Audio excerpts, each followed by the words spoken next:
안녕하십니까. 방금 소개받은 안동대학교 명예교수 김명자입니다. 안동대학교의 민속학과에 제가 한 30년 정도 근무를 했습니다. 그러다가 정년 퇴직하고 학교에 있을 때는 학교 그 바운더리 안에서 이제 강연을 다녔죠, 가끔. 그런데 퇴직 후에는 더 이렇게 아주 편안하고 자유롭게 다닙니다. 우선 이렇게 여러분들이 저와 함께 오늘 자리를 함께해서 반갑습니다. 그리고 감사합니다.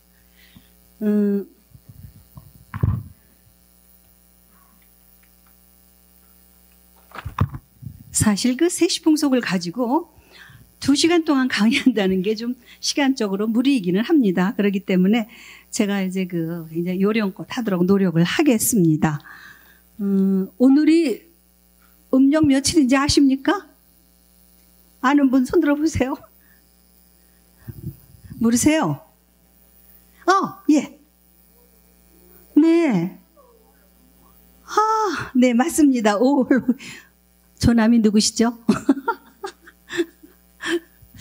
음력 5월 5일 말하자면 5월 5일은 무슨 날이에요? 네, 단오죠. 그런데 우리는 이미 음력에서 윤달은 같은 달이 반복하지 않습니까? 그래서 지난 원달에 단오 명절을 했습니다. 그래서 오늘은 뭐 굳이 명절로 이렇게 가리지 않아도 됩니다. 제가 서두에 이런 말씀을 드리는 까닭은 오늘 제가 여러분들하고 함께 공부할 세시풍속이 기본적으로 음력 기준으로 되어 있어요. 우리 일상적으로는 양력 쓰지 않습니까? 그래서 그 음력 얘기를 꼭 해야 될 것 같아서 우선 여러분들한테 물었습니다. 사실 음력 그러면 괜히 이건 뭐야, 윤달은 뭐야 이렇게 생각하겠지만은 오늘 여러분들 아마 제 강연을 들으면서 음력 별거 아니야, 그리고 윤달도 별거 아니야 이렇게 이해하기 쉽네, 아마 이런 생각을 하실 겁니다.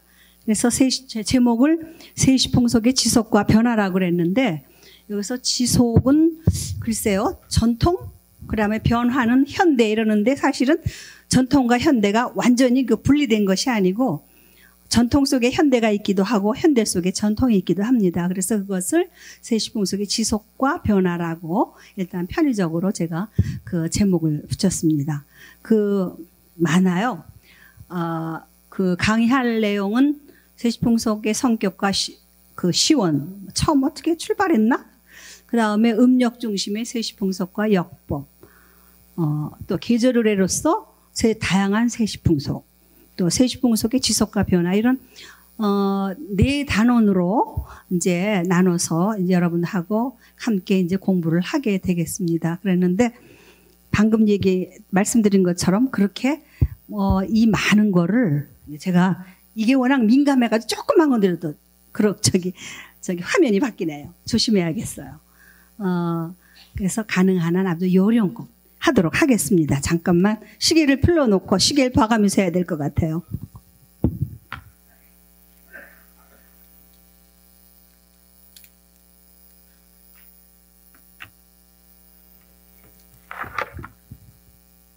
자, 그러면 세시풍속이 여러 차례 말씀드린 것처럼 세시풍속은 음력 정월부터 섣달까지 같은 시기에 반복되는 주기전승을 해다. 그러니까 일부러 제가 음력은 썼지만 정월, 양력 1호를 정월이라고 안 하죠. 그 다음에 양력 12월 섣달이라고 안 해요. 그런데 반드시 정월이나 섣달은 음력을 일컬을 때 이제 달 얘기를 그렇게 하죠. 그리고 이제 반복되는 주기 전승을 했는데, 사실 세시풍속은 그 성격이라고 그랬는데 이걸 보면은 주기성을 가지고 있는 건지를 알 수가 있습니다. 그런데 같은 시기라는 것은 시계성도 있고, 또 이게 해마다 정월부터 섣달 그래가지고 똑같은 게 반복이 돼요. 순환성도 가지고 있습니다. 그런데 이것도 사실은 주기성을 중심축으로 순환하거나 이제 시계를 보이는 거죠. 그래서 보통 그냥 편의적으로 음력 정월부터 섣달까지 같은 시기에 반복되는 주기전승을 해다.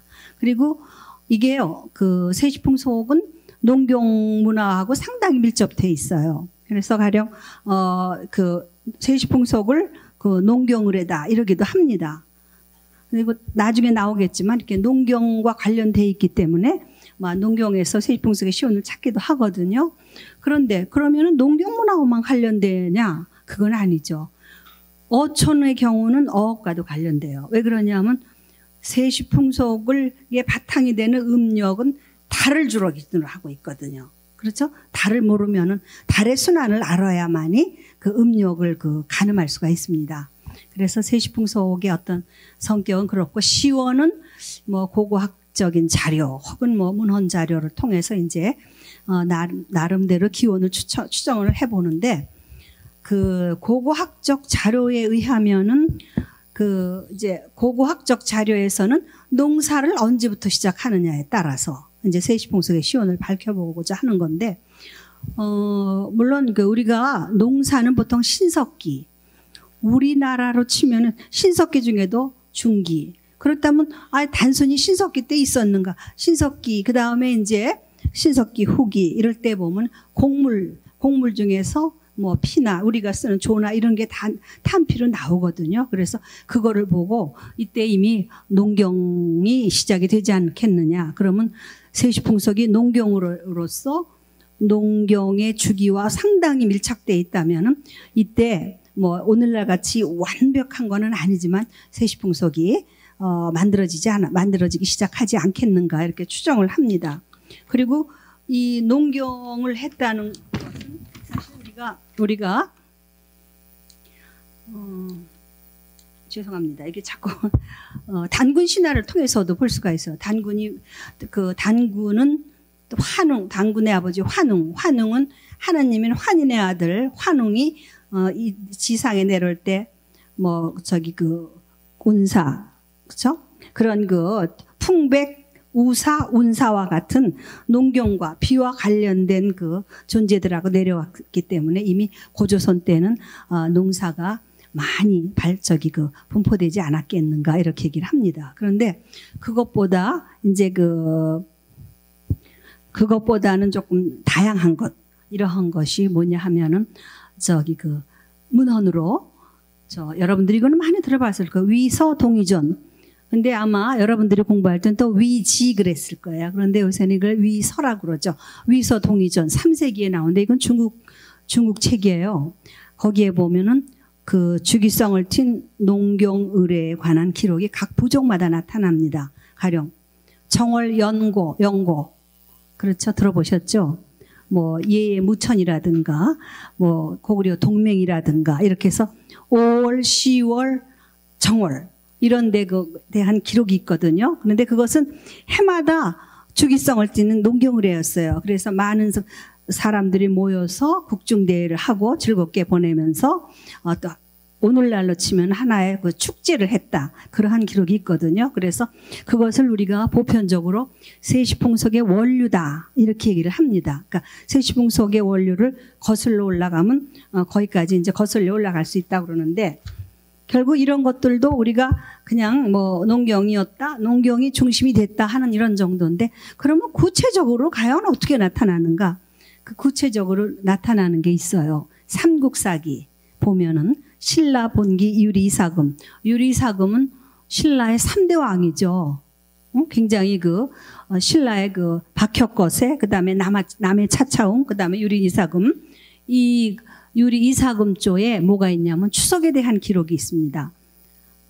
추석에 대한 기록은 이제 왕이 이제 육부를 만들고 그 다음에 그 육부를 두 편으로 나눠서 왕녀 하나씩 이제 편에 말하자면 대장을 하게 한 거죠. 그래가지고 음력 7월 기망이면은 뭐냐면 16일이에요. 음력 7월 16일부터 8월 보름까지 정마, 말하자면 요즘은 좀 길쌈을 하게 했습니다. 그런데 이 길쌈을 하는데 의리학까지 한다고 그랬으니 참 굉장히 고된 노동을 시켰어요. 의리하면 밤 9시에서 11시 그 사이거든요. 그때까지 했다가 한 달 동안의 그 결과를 본 다음에 진 편에서는 이긴 편에게 술과 음식을 대접을 한다. 그때는 예전에도 아마 여자들이 술을 마셨던 모양이죠. 그래서 술과 음식을 대접하는데 그 진편의 여자가 일어나서 회소 하는데 그 노래가 굉장히 아름답고 구슬퍼서 후대 사람들이 그거를 회소곡이라 했다 하는 이런 기록이 있습니다. 그런데 이 회소곡이 오늘날까지 좀 가사가 남아 있었으면 좋았겠는데 불행하게도 없어요. 그래서 그냥 회소 했다고만 알지 그게 없는 것이 굉장히 안타깝습니다. 그리고 이제 우리 세시풍속에 관한 것 수서 거기에 보면은 정월 초하루라든가 보름에 대한 기록이 있어요. 수서 같은 데는 뭐 왕이 신하들한테 이제 잔치를 베풀고 신년 하례를 하고 또 일월 신에게 제사를 지내고 그리고 또 8월 보름에는 역시 아주 축제를 말하자면은 축하하는 그런 경사스러운 행사를 하면서 활쏘기 해서 활을 잘 쏜 사람한테는 포목을 준다 하는 그런 기록이 있습니다. 그런가 하면은 그 다음에 나온 당서에도 신라 사람들은 산신제를 꼭 좋아한다. 그런데 8월 보름에 활쏘기를 한다 하는 기록이 있습니다. 그런데 재밌는 것은 굉장히 오래된 거 아닙니까? 우리 세시풍속을 이렇게 쭉 찾아보면은요, 8월 추석 무렵에 뭐가 있냐면 궁술대회라는 게 있어요. 궁술대회라는 거는 바꿔서 얘기하면 활쏘기 대회입니다. 그러니까 요즘에 얘기하는 양궁은 아니고 우리는 국궁이겠죠? 그런데 그 활쏘기 대회인데 거기에서 활쏘기 대회, 그럼 결국은 근대 국가 와서도 활쏘기에 대한 얘기가 많이 나와요. 그렇다면 그렇게 오래된 게 말하자면은 물론 모양은 달리 했겠지만은 계속 지속되지 않았는가 그런 생각을 우리가 그런 걸 알 수가 있겠습니다. 그다음에 삼국유사 중1연이 쓴 거죠. 이 삼국유사에는 또 뭐가 있냐면 소지왕 21대 소지왕 사금갑조에 뭐가 나오냐면 정월대보름 5기일이다 까마귀를 위로하는 날이다 해서 사금갑조의 정월대보름에 찰밥을 지어 먹는 이야기. 그 다음에 상자일이나 상해일. 상자일은 정월의 첫 쥐날. 상해일은 정월의 첫 돼지날.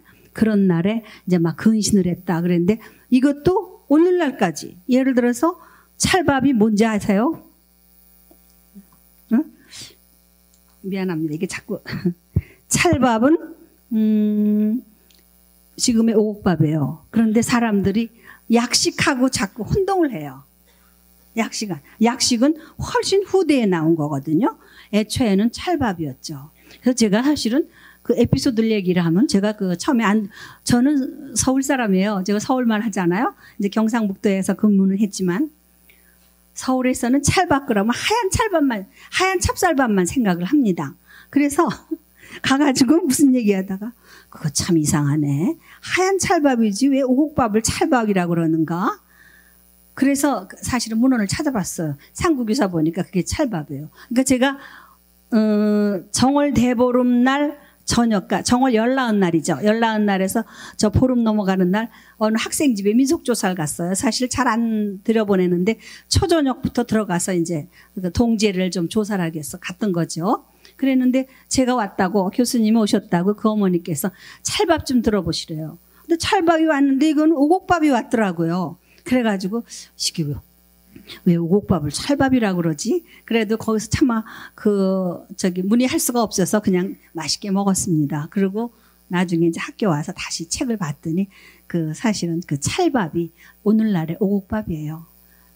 오곡밥이고 약식은 그 이후에 굉장히 음식 문화가 발달한다든가 뭐 이럴 때 만들어진 겁니다. 그래서 찰밥은 오곡밥 먹었다 해서 근신을 했다 하는 그러한 기록이 나타납니다. 자, 그리고 또 이제 우리 세시풍속에 이렇게 보면은 사실 이 삼국사기나 삼국유사 이렇게 나타나는 걸 보면 삼국시대에는 이미 세시풍속이 많이 형성된 걸 짐작할 수가 있습니다. 왜 그러냐 하면은 이거 말고도 투호라든가 윷놀이라든가 그런 놀이에 대한 기록 같은 게 있거든요. 그리고 이제 이게 고려시대에 오면은 여러분들도 아시다시피 고려는 신라시대 연장적인 어떤 요소를 많이 가지고 있어요. 그래서 세시풍속이 계속되면서 고려시대에 오면 고려사 같은 책을 보면은 뭐 구대 속절이다 그래가지고 지금으로 치면은 국가 차원의 명절, 속절, 명절이 있었고 또 그런데 이제 그 고려시대의 어떤 세시풍속적인 특징은 뭐 여러 가지가 있겠지만은 불교 문화의 융성으로 불교 행사가 왕성했다는 거죠. 가령 구대 속절 가운데 팔관회가 있거든요. 팔관회는 신라 진흥왕 때 들어와 가지고 고려시대는 이게 굉장히 큰 국가 행사였습니다. 그래서 평양하고 개성 거기서 이제 그 양경에서 아주 대대적으로 10월과 11월에 그 팔관을 했죠. 그런데 이제 이게 조선시대 오면은 조선은 아시다시피 유교국입니다. 유교국이어서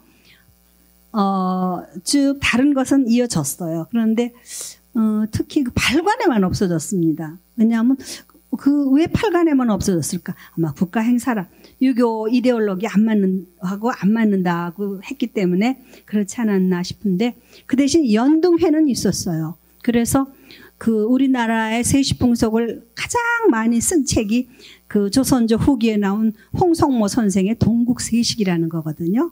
근데 동국세식을 보면은 연등회 초파일 때 뭐 집집마다 이제 등을 막 온갖 모양 마늘등 무슨 호박등 오리등 해서 온갖 거를 해서 걸어놓고 사람들은 그 서울의 남산에 올라가서 연등 구경하느라고 아주 분주하다 그런 기록이 있어요. 그러고 보면은 조선시대가 유교국이라고 해서 불교 행사를 무조건 뭐 제어하거나 그런 건 아니었다는 걸 알 수가 있습니다. 그래서 그런 식으로 이제 그 세시풍속의 어떤 그 신석기부터를 시원으로 해서 문헌에 이렇게 역사적인 것이 이제 나타나는데 우리가 세시풍속 그거 뭐 설날 차례 지내고 세배하고 그러는 거잖아. 이렇게 단순하게 생각할 수가 있는데 이렇게 오랜 역사적인 어떤 맥락을 거쳐서 온 것이라는 것을 여러분들한테 이제 말씀드리는 것입니다. 자, 그러면은 이게 왜 역법이 뭔가? 사실은 우리가 역법 그러니까 굉장히 어려운 것 같죠. 사실 이게 철학적으로 얘기하면 굉장히 어려워요. 역법을 무슨 아주 본격적으로. 그런데 저는 여기서도 역법을 본격적으로 하는 거는 아니고 이제 아주 그냥 쉽게 그러니까 천체의 어떤 자연적인 현상에 따라서 그다음에 날짜, 시간 같은 거를 전환하는 것을 역법이다. 이렇게 얘기를 해서 아주 비교적 단순하게 여러분들한테 설명을 하겠습니다. 그런데 이게 뭘까요? 일상력, 음력, 양력.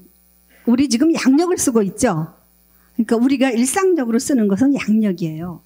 그런데 양력은 원래 태양력의 준말입니다. 태양력. 그럼 음력은 뭐 나중에 나오겠지만 태양력의 준말이거든요. 그래서 음력. 그래서 달력을 보면은 음력과 양력이 있는데 우리가 양력을 쓰기 시작한 것은 1896년 1월 1일. 음력으로는 이때가 1895년 11월 17일입니다.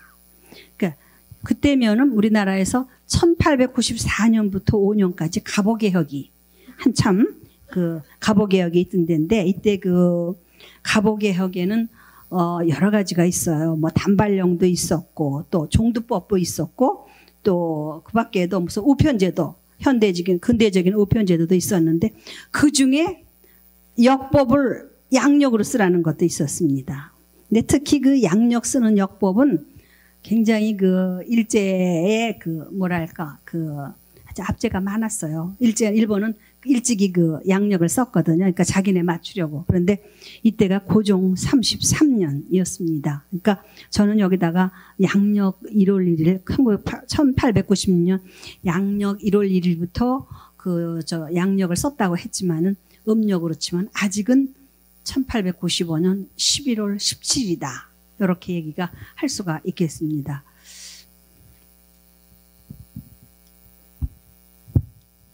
자, 그러면 그 음력은 뭘까? 우리가 음력도 요즘으로 치면 다 브랜드가 있어요. 그러니까 뭐냐면 음력에도 한 가지만 있는 게 아니라 뭐 원가력도 있고 시연력도 있고 여러 가지가 있거든요. 그런데 우리가 쓰는 음력의 명칭은 원래 시연력입니다. 그래서 효종 4년의 청나라 역법 청나라요법을 도입해가지고 약 한 250년 정도 쓰다가 고종 요때 이제 바뀐 거죠. 그러면은 지금 쓰는 양력은 뭔지 아십니까? 들어봤어요? 양력의 명칭이 뭔지? 네, 그레고리력이에요. 여러분들이 이제 누가 음력은 시현력이라 그러는데 양력의 명칭은 뭘까? 그레고리력입니다. 그래서 1582년 교황 그레고리우스 13세가 이제 이걸 쓰도록 했는데 사실은 지금 세계적으로 쓰는 게 이거죠. 다 쓰죠. 우리가 일반적으로 쓰는 거. 그래서 우리가 일상력을 일상력이 양력이다 하는데 이게 명칭을 굳이 얘기를 하자면은 그레고리력이라고 이제 할 수가 있겠죠. 이제 그레고리력이죠. 네. 그다음에 제가 달 다음에 이제 달 이것은 왜 달을 여기다가 강조를 했을 것 같아요? 음력을 얘기를 하기 위해서. 달. 자, 달은 어때요? 죽음과 달. 여기서부터 초생달? 그러니까 초생달 오른쪽부터 초생달, 반달, 그다음에 보름달, 마지막에 금음달 아닙니까? 그러니까 달은 한 달을 기준으로 계속 같은 모양을 반복해요. 그래서 이것을 뭐라고 그러냐면 죽음과 삶, 죽음과 삶. 그래서 재생이라고 얘기를 하거든요. 그래서 달은 생명의 재생을 상징한다. 이건 뭐냐면 세시풍속이 1년 단위로 이렇게 반복하는 거와 비유하기도 하고 또 식물의 성장하고도 관련시켜요. 가령 농경, 가령 식물 같은 것도 봄에 씨를 뿌리고 여름에 성장하고 가을에 거두고 이제 저장 이렇게 해서 매일 똑같죠. 가령 봄에 씨 뿌렸다가 가을에 건너서 보니까 죽었어요. 그런데 정말 영원히 죽는 것이 아니라 이듬해 똑같은 일을 반복한다. 그래서 그거를 재생이라고 그러는데 또 특히 달의 순환은 바다의 조수 간만에 아주 영향을 미치죠. 제가요 그 생각이 좀 났어요. 요새 인간극장이라는 프로를 하는데 인간극장을 하는데 그 캄보디아의 시아누쿠빌이라는 섬 바닷가에서 한국 음식점을 하는 70대 그 부부의 이야기인데 무척 재밌어요. 지금 정말 재밌어요. 오늘도 그걸 열심히 봤는데 제가 한 월요일부터 금요일 하는데 두 번째 날이든가 굉장히 인상적인 걸 또 보게 그 재밌는 가운데서도 인상적인 걸 보게 됐습니다. 뭐냐 하면은 그 서울에 사는 딸이 택배를 보내왔어요. 어머니한테. 택배를 보내왔는데 저는 궁금했어요. 사실은. 도대체 한국에서 뭐를 보냈을까? 한국에 뭐 음식을 보냈을 리도 없고 이 음식점 하는 어머니가 계신데 딱 피는데 보니까 달력이 나오는 거예요. 달력이 나와. 그러니까 그래서 하는 말이 여기는 캄보디아는 음력이 없잖아요. 그러니까 이 달력에는 음력이 나와요. 그래서 제가 사실은 감동을 했어요. 그러니까 그러면 왜 거기서는 달력이 필요할까요? 시아누쿠빌은 저 섬으로서 그분이 음식점을 하는 바닷가예요. 그러니까 바닷가에 살면은 조수의 간만을 보는데 아무리 보름이니까 그럴 거다, 초승이니까 그럴 거다 좀 막연한데 이분은 정확하게 보고 싶은 거예요. 그래서 우리나라 달력을 보면 지금이 며칠이다. 또 이런 걸 알 수가 있죠. 그래서 항상 그 우리 달력을 그 음력이 있는 우리 달력을 이제 보내달라고 그런대요. 그래서 참 큰 선물이라고 그러는데 저는 정말 그걸 보고는 아주 깊은 감동을 했습니다. 바로 그거다. 왜냐하면 우리가 그 음력을 다 쓰는 게 아니거든요. 그런데 거기서는 왜 음력이 필요 없을까? 우리는 필요하죠. 우리는 그 추나추동 4계절이 명확한 때예요. 그렇기 때문에 항상 계절이 맞아야 됩니다. 달력상. 계절이 거기 딱 맞아야 되는데 거기는 다 거의 여름이죠. 그러다 보니까 계절이 분류가 안 되니까 굳이 계절을 맞춘다든가 이런 게 필요하지는 않다는 거죠. 그래서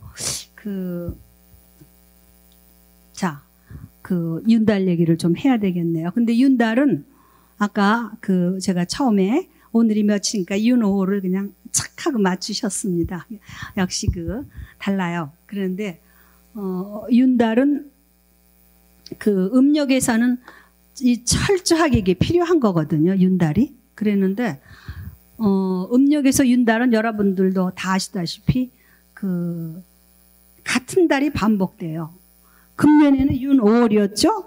그리고 3년 전에 2014년에는 윤 9월이 들었었어요. 그래서 9월이 2번이었습니다.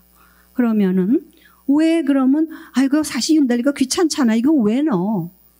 이거 윤달 왜 넣어가지고 뭐 윤 5월이니 뭐 예를 들어서 윤달에 만약 태어난 가령 전통사에서 음력을 쓸 때 윤달에 태어난 사람은 생일이 언제 오는지도 모르잖아요. 그래가지고 해마다 안 하니까 억울한데. 그런데 사실 억울하진 않아요. 그럴 때는 원달에 해먹고 윤달 오면 또 해먹어요. 자, 그래서 양력은 한 달이 양력은 한 달이 30.43일이고 음력은 한 달이 양력이 30.43이라는 것은 12달이 12달인 365.25를 12로 나눈 숫자입니다. 그 다음에 음력은 한 달이 354.37 차이 나죠. 같은 1년인데 이렇게 차이가 나버려요. 이건 어떻게 해요? 그러니까 이렇게 보니까 365.25에다가 354.37을 빼니까 10.88일. 아주 약 11일이 차이가 나요. 근데 이 11일 차이가 예를 들어서 한 3년쯤 되면 어떻게 오겠어요?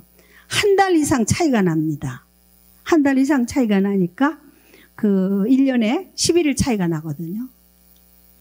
그래서 이거를 조절하기 위해서 어떻게 하느냐 하면은 19년에 7번을 윤달을 넣어서 계절과 어긋남. 예를 들어서 이걸 넣지 않으면 어떻게 되냐면, 양력 1월에 여름꽃이 확 피고, 예를 들면은, 그 다음에 8월에 막 눈이 오고, 이런 식으로 계절이 안 맞아요. 그렇기 때문에 이 계절의 어긋남을 조정하기 위해서 음력에 윤달을 넣었는데 19년에 7번. 그런데 이것을 좀 더 구체적으로 보통 3년 또는 2년에 한 번씩 윤달. 실제로 올해 윤달이죠. 5월이. 그런데 2014년, 그럼 3년 전이에요. 3년 전에 윤달이 윤 9월이 있었습니다. 이것처럼 이렇게 이건 결국은 아주 쉽게 얘기하면 계절을 맞추기 위해서 그래요.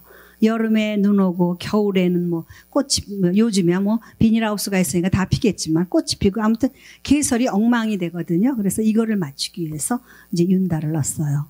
그랬는데 참고로 양력에도 윤달이 있죠. 양력 윤달은 어떻게 됩니까? 네, 2월이 평소에는 28일인데 하루가 늘어서 29일이죠. 작년이 양력 윤달이 들었었어요. 작년에 2월이 29일이었습니다. 그러니까 4년마다 해서 이제 그것도 맞추는데 음력 윤달하고는 그런데 사실은 이렇게 음력과 양력의 윤달이 다른데도 가끔 그렇게 혼선이 오는 모양이에요. 그래가지고 어떤 때는 양력 윤달을 음력 윤달처럼 생각해가지고 왜 한 달이 더 계속되지 않지? 이런 분도 있고 어떤 때는 하루가 연장되면 되는데 왜 한 달이 되느냐고 이러기도 하는데 사실은 음력 윤달하고 양력 윤달은 이렇게 아주 명확하게 다르다는 거를 여러분들한테 얘기를 하겠습니다. 자, 그다음에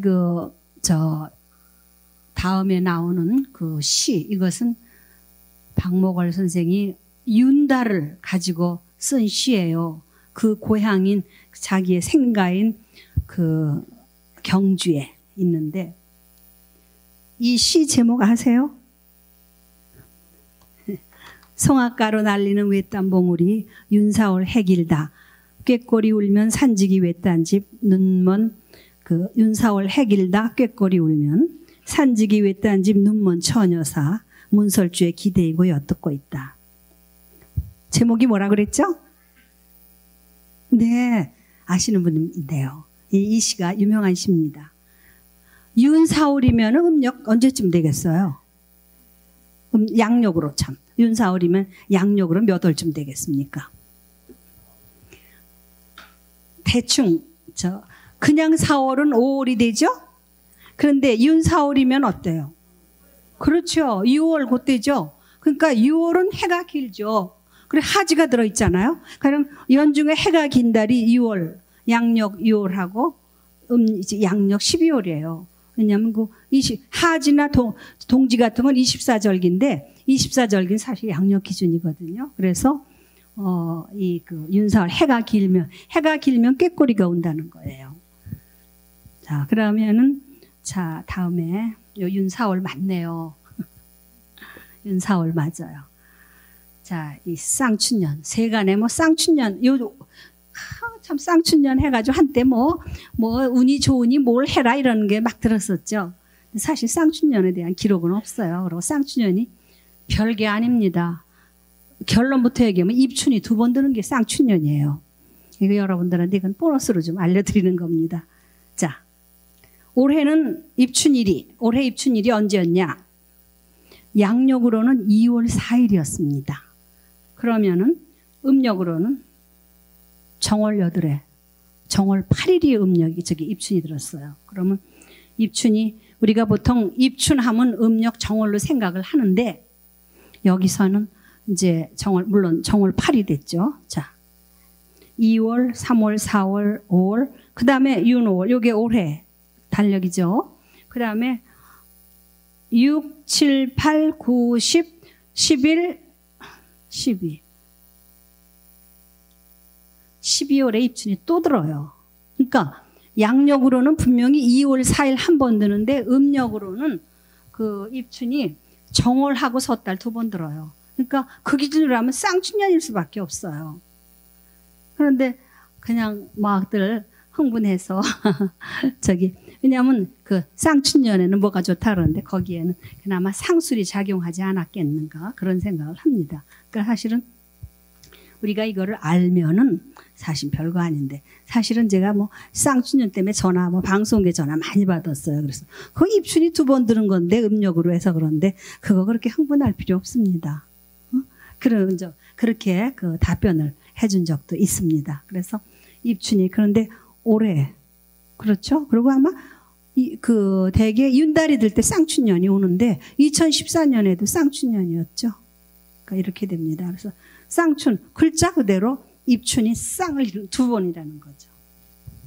이렇게 되면은 아마 여러분들이 사실 가장 저는 사실 저도 뭐 이렇게 초보적인 것밖에 모르지만은 가장 초보적인 그러한 이 역법을 이야기를 한 겁니다. 자, 그러면은 세시풍속의 주기는 1년 주기가 가장 보편적입니다. 그런데 윤달 행사 같은 경우는 2, 3년 주기예요. 그러면 세시풍속은 해마다 정월부터 섣달하고 1년 주기인데 왜 윤달 거를 세시풍속에 넣느냐? 그런데 이것은 원력에 의한 자연 현상이기 때문에 일단 넣고 또 5년마다 한 번 오는 별신제라는 것도 있어요. 이러한 경우도 이제 원력을 따라서 주기적으로. 그래서 이때 가장 기본적인 것은 그러니까 1년을 주기를 하지만은 이렇게 2, 3년이라든가 5년 주기로도 그 세시풍속을 포함시킨다 하는 점을 말씀을 드리겠습니다. 자, 그러면은 이제부터 세시풍속. 사실 세시풍속이 굉장히 다양해요. 그래서 아까 처음에 제가 모두에 말씀드린 것처럼 세시풍속을 1년 거를 다 2시간에 얘기를 할 수가 없습니다. 그래서 제가 여기서 좀 선택적으로 해야 될 것 같아요. 자, 계절. 그래서 편의적으로 나눠봤어요. 보름 명절, 보름. 그 다음에 길일 명절, 그 밖에 명절, 보름, 이걸 조금 하죠. 보름 명절은 보름날이 명절인 경우, 길일 명절은, 이거 조금 제가 붙인 건데, 길수가 겹친 날이에요. 길수. 우리가 음양오항에서 숫자를 얘기할 때, 홀수는 양수라고 그래요. 그 다음에 짝수는 음수. 그래가지고 홀수를 길수로 보고 있어요. 그렇다고 그래서 뭐 양수가 흉수다 이러진 않아요. 그냥 홀수를 양수로 길수다 그러는데 길수가 겹치는 명절. 그래 그 밖에 이렇게 이 2개에 해당이 되지 않더라도 이제 그게 해당되지 않더라도 명절에 포함되는 게 있습니다. 그래서 우선 이 보름 명절을 볼까요?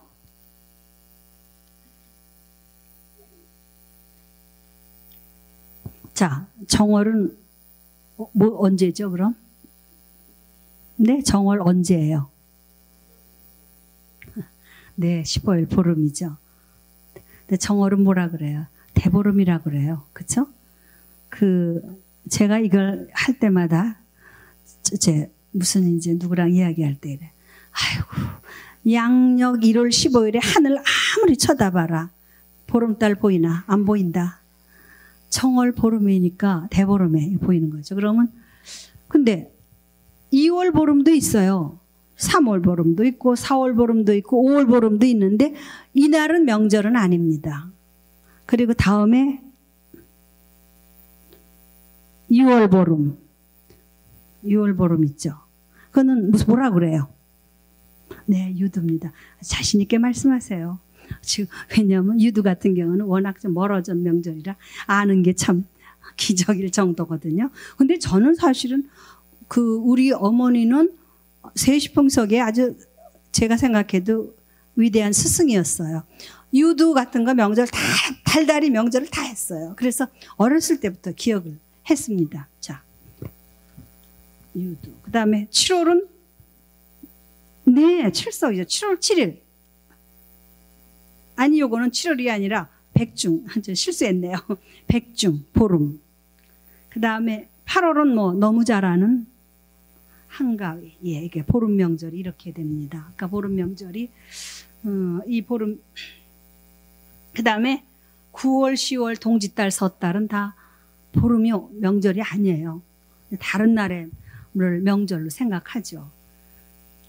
자, 그러면 참 이 정월대보름의 명절이 굉장히 여러 가지가 있는데 이걸 다 얘기할 수는 없고, 오곡밥, 묵은 부럼, 귀발기술, 제가 어렸을 때 더위를 이모한테 많이 샀어요. 왜냐하면 대보름날 오면은 저한테 부르면 저 얼결에 네 그래요. 더위 팔아요. 그래가지고 제가 지금도 더위를 탑니다. 그리고 그 이모는 어머니한테 굉장히 야단 맞았어요. 언니인데 더위를 팔려면 다른 데 가서 팔지 왜 걔한테 팔아가지고 걔가 고생하게 하느냐고. 지금 다 돌아가셨지만 정말 제가 더위 타는 것은 순전히 이모한테 더위 사서 그래요. 아무 데도 쓰잘데도 없는 그 더위. 자, 그 다음에 여기 더위 팔기. 오곡밥은 여기 밑에 사진 보세요. 이건 사실 요즘 사진이거든요. 그러니까 아직도 이러한 그 세시가 전승이 되고 있다는 거죠. 물론 이게 뭐 시장에서 하든 집에서 하든. 그다음에 용알뜨기는 들어보셨어요? 용알뜨기는 우물에 가서 물을 뜨는 거예요. 첫우물 빼면 그게 용알이에요. 그 물 속에 용이 있다고 생각하는 거죠. 용은 그 수신이면서 농경신입니다. 비의 신이기도 해요. 그래서 사실 요즘 뭐 비가 오긴 하지만 예전에 비가 오지 않잖아요. 그러면은 용의 화상을 걸어놓고 기우제를 지냈어요. 그래서 기우제를 지냈는데 그거는 용이 비를 주는 존재. 비를 주는 존재라는 것은 바꿔서 얘기하면은 농사를 잘 하게 해는 그런 존재라는 거죠. 그래서 용알뜨기. 그 다음에 복토 훔치기. 이거는, 뭐 부잣집에 흙을 갖다 훔쳐서 자기네 부엌에 넣으면 부자가 된다는 건데, 그리고 요즘 같은 거 절도되죠. 그리고 요즘은 부엌에 가서 흙을 뺄 수가 없죠. 그런데 참으로 놀라운 기록은요, 그 동국세시 같은 데 보면은 종로에 가서 흙을 퍼다가 집에 놓는데요. 그런 기록이 있어요. 그러면 종로는 뭐 장터였죠. 시전이었죠. 뭐 옷감도 팔고 굉장히 번성하잖아요. 그렇게 번성하는 것처럼 우리 집의 재산이 그렇게 번성해달라 하는 그런 의미가 있는 거죠. 그 다음에 달맞이와 달점. 그 달맞이는 달이 뜰 때 가서 뭐 소원을 빈다고 그러죠. 그리고 달점은 정월 대보름에 뜨는 달의 모양이라든가 색깔을 보고 한 해의 풍흉을 점칩니다. 그래서 뭐 빨갛다, 너무 빨갛다 그러면 좀 홍수가 뭐 비가 안 오겠다, 말 같으면 비가 오겠다 이런 식으로 그거를 보고 점을 치는 거고, 그 재응 직성 이것은 그 일종의 자기 사주에 따라서 직성이 들어오는 거예요. 그러면 이때 이제 그 재웅이라는 뭐 인형 같은 거를 만들어서 거기에다 내 생년월일이라든가 이런 걸로 저기에 버리죠. 그런데 사실 이게 볼 수가 없어요. 제가 이거를 재웅직성을 마지막으로 본 게 1983년 치악산 마을에 가서 본 적이 있어요. 그래서 그때 사진을 찍었는데 지금 찾질 못해서. 물론 이걸 요즘은 인위적으로 많이 만들어요. 많이 만들기 때문에 요즘은 많이 볼 수. 짚으로 이렇게 인형 모양 만든 거 그랬는데 여기는 그 예전에는 정말 그래서 그거를 보면은 침 3번 뱉고 발 3번 구르라고 그래요. 그런데 놀라운 것은 몽골 사람들도 불길한 거를 보면 침 태태태 뱉고 발을 3번 구르더라고요. 그래서 그것이 서로들 어떠한 뭐 수수 관계가 있는지. 그다음에 그 달집 태우기는 벽가리 같은 거 이렇게 세워서 불로 태우죠. 그래가지고 그 해 운이 좀 안 좋다 그러면은 저고리 동정이라든가 이런 걸 그 안에 더 태워버리죠. 사실 민속에서 물과 불은 굉장히 큰 의미가 있어요. 뭐냐면은 지금까지 있었던 것을 없애고 새롭게 만든다는 의미가 있거든요. 그래서 달집 태우기. 그다음에 동제는 이쪽 지역 중부 이북에서는 뭐 이제 주로 정월 대보름 그때 동제를 지내죠. 그 다음에 불놀이에는 뭐가 있겠어요? 네? 불놀이는 뭐가 있는 것 같아요? 횃불놀이, 지불놀이 많죠. 그리고 우리 때는 그거 망우리 돌리기라고 그래서 깡통에다 불 넣고 돌렸죠. 네. 그랬는데 그거는 망우리는 뭐냐면 망월, 보름달 돌린다는 거거든요. 그런데 이제 그게 자꾸 화재가 일어난다고 그래서 못하게 하는데 제가 그거를 언제 70년대 70 몇 년인가 후반 쪽에 경기도 산간마을에 가서 본 것이 사실은 마지막이었어요. 요새는 도저히 볼 수가 없죠. 불놀이. 횃불놀이는 회로 이렇게 하는 거고. 그 다음에 자, 여기 봅시다. 줄다리와 고싸움. 근데 이 위에 흑백 사진은 참 이거는 감개무량한 사진입니다. 사실 이게 뭐냐면은 그 줄다리기 하는 거죠. 줄다리기는 참 규모가 어마어마해요. 요즘도 줄다리기를 하는 지역이 있고 그게 문화재로 뭐 지정이 된 경우도 있는데 줄다리와 고싸움 비슷합니다. 그 다음에 밑에 것은 동체싸움 그런 것 같아요. 가마싸움, 지역에 따라서 동체싸움이라고도 하고 또 가마싸움이라고도 하고 그 다음에 석전은 뭐냐 하면은 돌싸움이에요. 돌로 막 던지고 싸워요. 이거 맞아 죽어도 책임 안 져요. 그러니까 일제강점기에 석전을 제일 먼저 없앴잖아요. 왜냐하면 사람들이 막 돌 던지고 노는데 그 용맹성이 무서워요. 그러니까 일본의 순경들이 다니면서 이걸 하면 이들이 죽으니까 하지 말라 이랬어. 근데 사실은 물론 죽으니까 하지 말라 이런 것도 있겠지만 그보다는 용맹성. 더 이상 한국인이 용맹을 보이는 게 못 견딜 노릇이거든요. 그래서 없앴죠. 그 다음에 귀신날. 대개 정월 16세. 그래서 이날 왜 잘 때 신발을 감추고 자죠. 근데 정월 16세인 경우도 있고 또 지역에 따라서는 정월 초하루나 섣달 금음날 신발을 감추기도 해요. 근데 그러니까 신발을 감추기도 하고 귀신이 신발 신어보고 맞아서 맞는 다음은 큰일 난다는 거죠. 그런가 하면은 대문 앞에 목화씨라든가 고추씨를 막 태우는 수도 있어요. 대문 앞에서. 그러면 귀신이 그 매운맛에 도망을 간다는 거죠. 굉장히 우리는 뭐랄까 순진하다 할까 순수하다 할까 뭐 이렇게 생각할 수도 있겠습니다. 그 다음에 유두의 원자는 동유수두 목욕. 동쪽으로 흐르는 물에 목욕을 한다. 그러면 부정을 가신다는 뜻이에요. 그러니까 동쪽은 양쪽이거든요. 동쪽으로 흐르는 물. 그래서 이 사진도 굉장히 귀한 사진인데 이게 아마 한 50년대? 저는 50년대인가 60년대 사이일 건데 제가 어렸을 때는 유두날 이런 거 구경 갔어요. 그러니까 왜냐하면 서울에도 이런 좀 가볍게 폭포가 나오는 데가 있었어요. 그리고 복주물도 있고 그러면은 그 다음에 지금 이화여대나 연세대학이 있는 데가 지금은 개발했죠. 그때는 그냥 산이었어요. 그러니까 그런데 이렇게 내를 열어보면은 거기서 놀 수가 있어요. 그래서 저는 이 사진은 제가 찍은 게 아닙니다. 이거는 뭐 인터넷에서 구한 건데 이 사진을 볼 때마다 굉장히 아주 감회가 깊다고 할까? 이제 이렇게 볼 수가 있겠습니다. 그다음에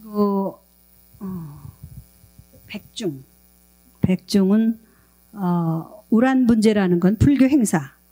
자, 여기요. 백중에. 그다음에 우리가 민가에서는 이날 세벌논매기가 끝나기 때문에 아주 신나게 놀아요. 그래서 호미시시라고, 호미를 씻는다는 건 한마디로 말해서 바쁜 농사일을 조금 잠시 끝나고 쉰다는 거거든요. 그래서 호미시시. 그다음에 한자로 초연, 풋구 이러기도 합니다. 그래서 이날 풋구도 하고 씨름. 이 씨름도는 누군지 알아요? 누구 그림인지? 네? 네, 김홍도의 씨름이에요. 그러니까 김홍도 선생님. 그때는 양반 씨름인가 봐요. 옷 다 입고 하죠. 자, 이제 한가위를 조금 봅시다. 한가위는 가을의 한가운데라는 뜻이에요. 그래서 차례를 지내고 또 성묘도 하죠. 그런데 이걸 한번 보세요. 송편이 있죠? 여기 또 떡만데 이게 2006년에 제가 학생들하고 우리 그 단체 답사 가서 그때 갔을 때 그 마을의 어른들이 우리 학생들을 굉장히 이뻐했어요. 그래가지고 얘들아 이리 왔으니까 모처럼 온 김에 한번 오늘은 송편을 좀 해먹자. 그래가지고 송편 빚어놓고 그랬어요. 근데 여기 송편 빚는 학생들이 지금은 다 거의 다 애기 엄마가 됐죠. 2011년 전이니까 이거는 굉장히 감동이죠. 그런데 제가 이렇게 볼 때마다 여기 그 동네 저기도 보이네요. 여기 그 아주머니도 조금 보이죠? 여기 학생은 지금 결혼해서 구미에 살고 또 요 송편 아주 소박하게 해서 사실 송편이 이렇게 찌지 않죠. 설가지 넣어놓고 시루에 찌는데 여기는 그냥 무던하게 냄비에다 놓고 이렇게 쪘어. 그래도 굉장히 맛있었어요. 근데 여러분들 송편이 무슨 모양을 본뜬 건지 아세요? 네? 달이에요. 맞아요. 그러면 달하고는 안 어울리죠. 송편은 그런데 사실은 우리가 송편을 달을 상징하는 송편을 통해서 중국 사람하고 우리나라 사람의 차이를 볼 수가 있어요. 중국은 월병이라고 그러죠. 추석 때. 그래서 그건 아주 동그래요. 그래서 그 안에는 금두꺼비가 그려져 있습니다. 근데 우리의 송편에는 완전히 원이 아니죠. 말하자면 원만성을 나타난다는 거죠. 그래서 우리의 어떤 심성과 관련이 되지 않겠는가 이렇게 볼 수가 있겠습니다. 그래서 송편, 그 다음에 강강술래. 이거는 우리가 강강술래 그러면 매일 막 손잡고 동그랗게 노는 것만 생각하는데 그거는 아니고 강강술래 속에는 꼬리따기도 있고 나물캐기도 있고 온갖 놀이가 다 있습니다. 그런데 그 가운데 절정은 역시 그 원무예요. 왜냐하면 보름달 밑에서 하는 원무. 보름달은 농경국가에서 풍요를 상징하고 또 어업에서는 풍어를 상징하거든요. 왜냐하면 보름달은 완전 가득 찬 거니까. 그리고 이거는 뭐냐면 소놀이와 거북놀이인데 그 소놀이는 소 모양으로 뒤집어 쓰고 집집마다 가서 신발길 하는 겁니다. 거북놀이는 이제 거북처럼 가만히를 쓰고 이제 지신발길 하는데 소는 우리 농사에서 절대적인 존재이면서 가족과 같은 존재입니다. 그래서 소를 우리가 뭐라고도 하냐면 생구, 날생생구, 식구의 철학에서 생구라고도 해요. 그리고 거북은 아시죠? 이거 바다 물속에 살죠. 그래서 수신이면서 거북은 또 어디에 나와요? 장수하는, 그렇죠? 장수하는 존재로 십장생에 나오잖아요. 거북이가 항상. 그러니까 거북이는 언제 죽었는지를 알 수 없다 이런 말이 있어요. 그래서 근데 이 사진은 아마 무슨 행사 때 거기서 아마 찍은 걸 겁니다. 그래서 요새 그 거북놀이를 이천인가 어디에는 복원을 했어요. 그동안. 왜냐하면 중부에서 주로 했는데 거북놀이가 거의 단절이 되다시피 했는데 그 다음에 이게 복원이 됐습니다. 자, 그 다음에 이제 길일. 아까 얘기했죠. 양수인 길수가 겹치는 날. 이렇게 있습니다. 5 명절이 돼요. 5. 1월 1일, 3월 3일, 5월 1월 1일은 무슨 날이죠? 네, 설날이에요. 그런데 여러분들 설날이라고 그래야 됩니다. 구정이라고 그러지 마세요. 기분 나빠요. 구정이라는 표현은 사실은 신정에 대항해서 우리의 명절을 말살하려고 했던 일본의 어떤 정책이 굉장히 작용한 겁니다. 그들은 우리 옛날에 그 일제강점기에 설날에 예쁜 옷 입고 나가면 먹물을 막 뿌리고 그랬어요. 자기네 명치절 그런 식으로 자기네 명절이 그 진짜 명절이다 해가지고. 그래서 저는 설날이라고 안 하고 제 주변에서 누가 구정 그러면 설날로 바꾸지 그래요. 같은 친구래도. 자, 그 다음에 설날이죠. 그 다음에 3월 3일은요. 네, 삼진날이죠. 네, 자, 여기 뭐예요? 이거 진달래전 보이네요. 5월 5일은 뭐 아까 여러 차례 나왔죠.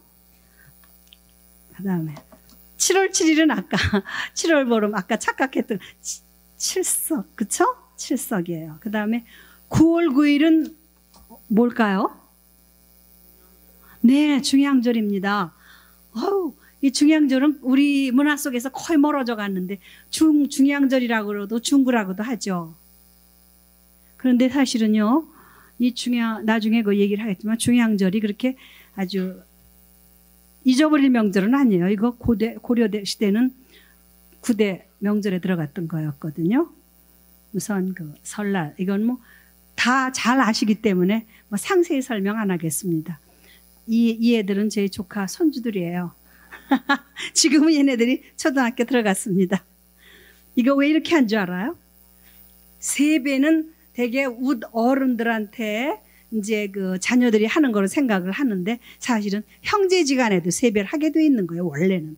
그래서 일부러 제가 둘이 이제 세배 폼을 잡길래 얼른 찍었어요. 그 다음에 세차는 뭐, 아시죠? 떡국.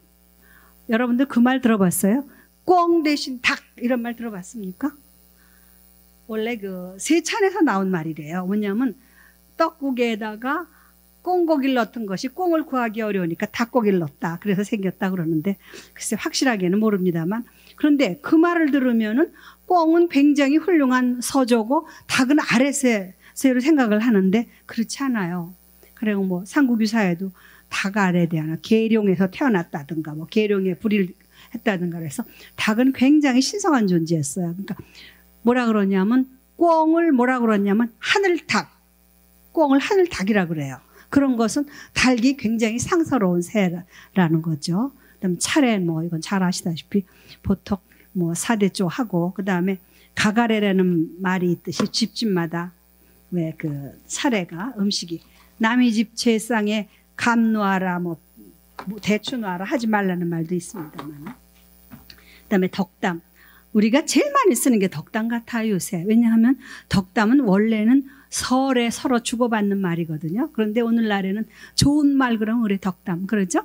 그래서 덕담은 원래 위에 어른이 아랫사람한테 아이고 올해는 뭐 과거에 된다지, 장가를 간다지, 뭐 부자가 된다지 이러면 이쪽에서 받는 거죠. 선언적으로 하면. 그런데 오늘날에는 그냥 좋은 말을 덕담이다 이렇게 얘기를 합니다. 그래서 서로 덕담 주고받으면 좋죠.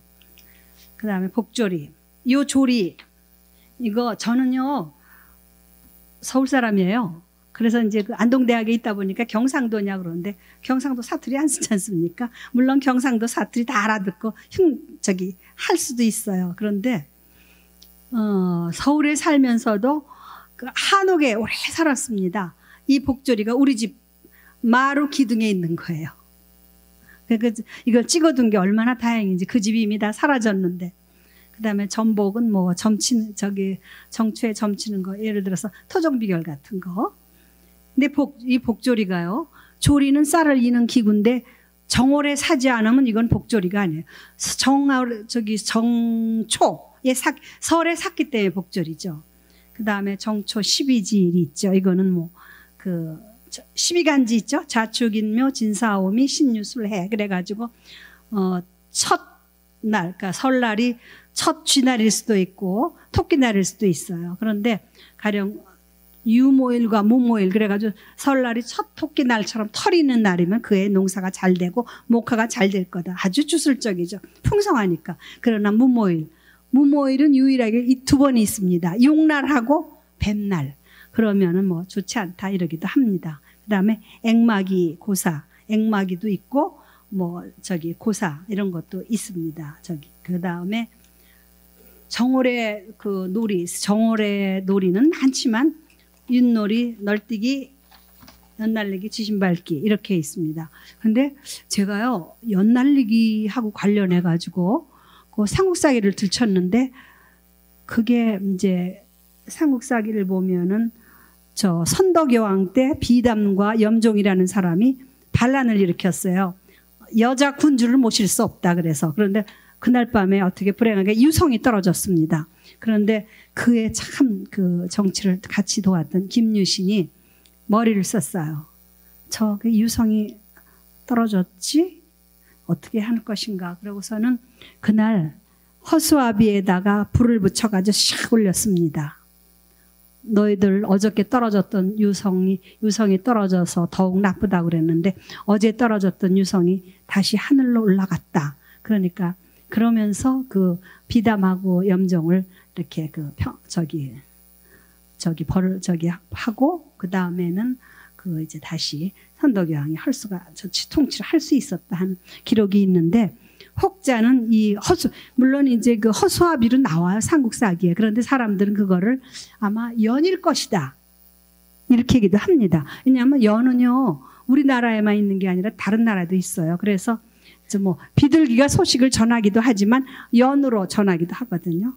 그래서 이제 근데 연 날리기는 대개 정월보름이 지나면은 애견이라고 그래서 안 날려요. 그래서 왜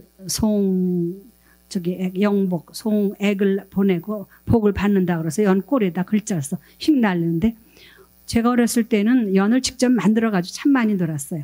오늘날에는 뭐 남자놀이 여자놀이 있었는데 저 때는 여자놀이 남자놀이 구별 없었어요. 막 썰매도 타고 같이 막 이랬었는데 그다음에 지신밟기 여기 풍물배들이 하는 지신밟기 이런 거를 또 볼 수가 있겠습니다. 그다음에 이제 정월 그다음에 삼진날은 화전놀이 하죠. 삼진날은 그다음 화전놀이. 화전은 진달래전이에요. 그런데 제가 이 그림이 이게 참 연서답청 청춘들이 답청하는 거예요. 자 볼까요? 쌍춘야흥 이거는 아까는 청춘들이 답청하는 거고, 그러니까 답청하고 노는 거고 이거는 저기 봄에 그 야외에서 노는 그 해원 신윤복의 삼층 야흥입니다. 그런데 신윤복 해원 선생은 요즘으로 치면 민속조사를 참 많이 했나 봐요. 그러니까 이거는 이렇게 상세히 할 정도니까 이거는 상상으로만은 안 되거든요. 한쪽에서는 가야금, 여기 주모는 그 술, 그렇죠? 여기 저기도 술 들고 가고, 그 다음에 또 검은 겁니까? 이거 치고 그 다음에 그 한쪽에서는 곤방대 물고 담배 피고 보세요. 굉장히 말하자면 상춘야흥의 전형을 다 보이지 않습니까? 삼진날. 근데 삼진날 뭐 강남 갔던 제비가 돌아온다 이런 노래도 있어. 정이월 다가고 3월이라네. 어렸을 땐 그런 노래도 많이 했는데 요즘 어린이들은 그런 노래 모르더라고요. 자, 단오. 단오는요 한 해 중에 가장 양이 센 날입니다. 왜 그럴까요? 이 오자가 말이라는 뜻이죠. 그런데 이게 말이 오가 오자가 말은 가장 양이 센 동물인데요. 왜 그러냐면 우리가 12지를 얘기할 때 대개 자축인묘 진사오미 신유술의 12지를 얘기할 때 제일 첫 번이 언제냐면 동짓달이에요. 정월이 아닙니다. 동짓달 기준으로 자축인묘 진사오 오죠. 그러니까 단오가 11, 12, 1, 2, 3, 4, 5 그렇죠? 그래서 단오 뭐 창포 비녀도 있고 단오고사 그다음에 액마기 부적도 있고 또 단오 부채 대추나무 시집보내기 들어보셨어요? 뭐 같아요? 이상하죠? 이거는 열매가 많이 열리는 대추나무에 시집을 보내는 건데 굉장히 음양의 조화를 상징적으로 표현한 겁니다. 그래서 이렇게 대추나무 가지 사이에 돌을 꽂아요. 그러면 그해 대추가 많이 열린다 그래가지고 이런 대추나무 시집보내기를 했죠. 그거는 정월 대보름에도 과일나무 시집보내기라는 게 있거든요. 그런데 단오에는 대추나무, 그 다음에 그네 뛰기 싫음. 요 위에는 강릉농악, 사진은 강릉농악인데요. 저거는 제가 가서 직접 찍었습니다. 밑에는 강릉 단오제에서 굿하는 거예요. 이건 아마 80년대 제가 찍었던가. 굉장히 오래됐어요. 그런데 그 단오제 때 굿만 하는 게 아니라 여러 가지 행사를 하는데 단오제 때 하는 굿 사진을 제가 그때 찍었습니다. 자, 저 또 혜원의 이 그림 또 좋아해요. 혜원의 이거 단오 풍정이죠. 자, 여기 창포에 머리가 맞어요. 그쵸? 그리고 여기 또 그네 띱니다. 그쵸? 단오네. 여기 떡 지고 가요, 아줌마가. 그런가 하면 여기선 또 몽물해요. 그런데 더 기가 막힌 건 여기 요 웅큼한 떡고머리 총각들 보세요. 그러니까 몽물하는 걸 쭉 들여다보죠. 그러니 이거야말로 혜원이 현지 조사를 안 하면 이건 현지 답사를 안 하면 이거 알 수가 없죠. 그러니까 혜원 선생은 굉장히 답사, 우리로 치면 민속 조사를 다양하게 했던 것 같아요. 저는 이 그림은 정말 아주 사랑스럽습니다. 이게 혜원 선생이 그린 단오 풍정이거든요. 자, 하선 동력이라. 이건 뭐냐면 하지에는 여름에는 부채를, 겨울에는 책력이라고 그래. 오늘날로 치면 달력이에요. 그래서 근데 사실은요, 전통사회에서 부채라는 거, 왕이 신하한테 하사라는데 부채라는 거는 굉장히 중요한 겁니다. 왜 그러냐 하면은 예전에요, 그렇게 아주 계속 한발이 지고 가뭄이 들잖아요. 그러면 부채질을 못하게 했어요. 왜냐하면 부채질을 하는 것도 자연을 거스르는 거다 그래가지고 부채질을 마음대로 못하게 했어요. 그럴 정도로 자연에 대해서 경건해라. 그래서 부채질을 못했거든요. 그런데 왕이 이렇게 부채를 선물했습니다. 자, 그 다음에 칠석에는 칠석고사, 걸교 그런 게 있는데 걸교라는 말은 처음 들어보셨죠? 네, 그럴 거예요. 근데 우선 이거부터 봅시다. 이 사진 굉장히 또 좋아해요. 이게 고구려 법흥리 평안도 4세기 때 벽화입니다. 그런데 견우, 저기 견우가 보이죠? 네. 견우가 있고, 네. 잘 안 돼. 견우. 그 다음에 여기 직녀 있잖아요. 여기 한자로도 견우라고 써 있어요. 그 직녀는 아마 글자가 지어진 모양인데, 이런 걸 보면 견우 직녀 설화를 우리가 뭐 중국에서 왔다 갔다 하지만은 견우 직녀의 이야기는 이미 이때도 있지 않았나. 그래가지고 근데 이거 지금 북한에 있는데 우리가 보기가 참 어렵죠, 이제는. 그리고 워낙 마모가 됐다 그래요. 그런데 아무튼 이게 다행히 그래도 찍어와서 이렇게 좋은 게 있습니다. 근데 걸교라는 거는 뭐냐 하면은 칠성날 별을 보고, 왜냐하면 견우라든가 직녀가 다 별이거든요. 그래서 견우성이라고도 하고 직녀성이라고도 하는데, 별을 보고 남자들은 글 잘 쓰게 해달라 그러고, 특히 여자들이 반오질 솜씨를 기원하는 게 걸교예요. 그래서 고려시대 공민왕 때는 왕후들하고 칠성날 저녁에 걸교제를 지냈다 하는 그런 기록이 있고, 또 이제 굉장히 녹을 주기도 했다 이런 기록도 있어요. 그런데 이제 오늘날에는 걸교에 대한 거는 말부터 굉장히 이제 멀어져 버린 거죠. 그런데 사실은 이게 굉장히 큰 명절이었고, 원래 칠성날 칠성신한테 수명장수를 빌어요. 근데 이 칠성신이 우리 신 중에서 수명을 맡고 있는 신이기 때문에 이제 수명장수를 빌기도 합니다. 자, 그 다음에 중양절. 추석 때 올벼라는 것은 처음 나오는 햇벼거든요. 올벼가 나오면 올벼로 송편을 내서 조상 차례를 지내는데, 경상북도 북부 지역에서는 예전에 올벼가 이때 추석 때 나질 않았습니다. 그래서 중양절에 차례를 지냈다 그래요. 중양절에. 실제로 제가 처음에 그쪽에 갔을 때 그래요. 그쪽 사람들이 옛날에 무슨 추석이 명절이었나? 국가공휴일 된 다음에 명절이다 이런 말을 종종 제가 들은 바가 있어요. 그래서 중양절. 그런데 중양절에는 이제 뭐 아까 얘기한 대로 9대 명절에 고려 9대 명절에 들 정도로 큰 명절인데 점점 이제 좀 사라지긴 했습니다. 그다음에 국화, 가을을 9월을 국추라고 그래요. 국화전, 국화주 이런 거, 다양한 국화전. 우리 그 국화전인데 우리의 전은 세 가지가 있습니다. 꽃전은 삼진날 진달래전, 그 다음에 가을 9월에 국화전, 그리고 여름에는 뭐를 먹을 것 같아? 무슨 전을 먹죠?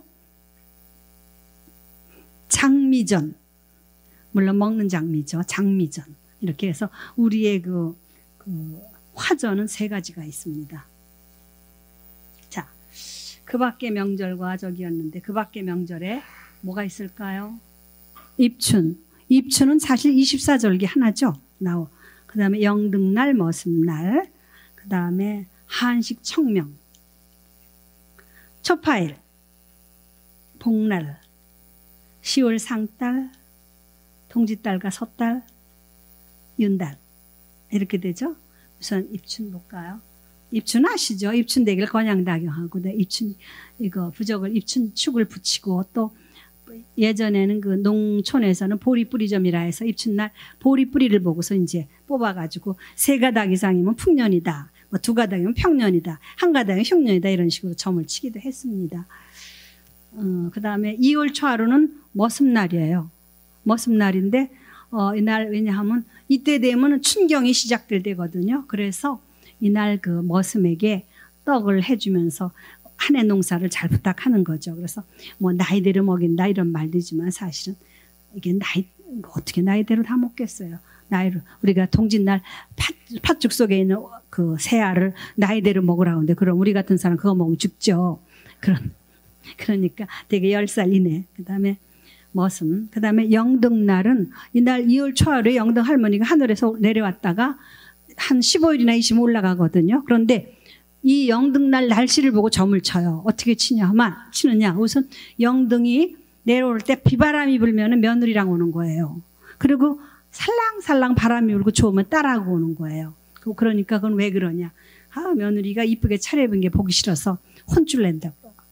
그리고 딸은 예쁘게 보여야 된다. 그래서 이걸 고부갈등이라고 뭐 이렇게 얘기도 하는데 저는 그 측면보다 비바람이 쳐서 며느리랑 내려와야 그의 농사가 잘 된다고 하거든요. 그건 바꿔서 얘기하면 며느리는 우리 집 식구, 딸은 출가 외인. 요즘 딸들이 알면 굉장히 화내겠지만 이제 그 전통사에서는 그랬다는 거.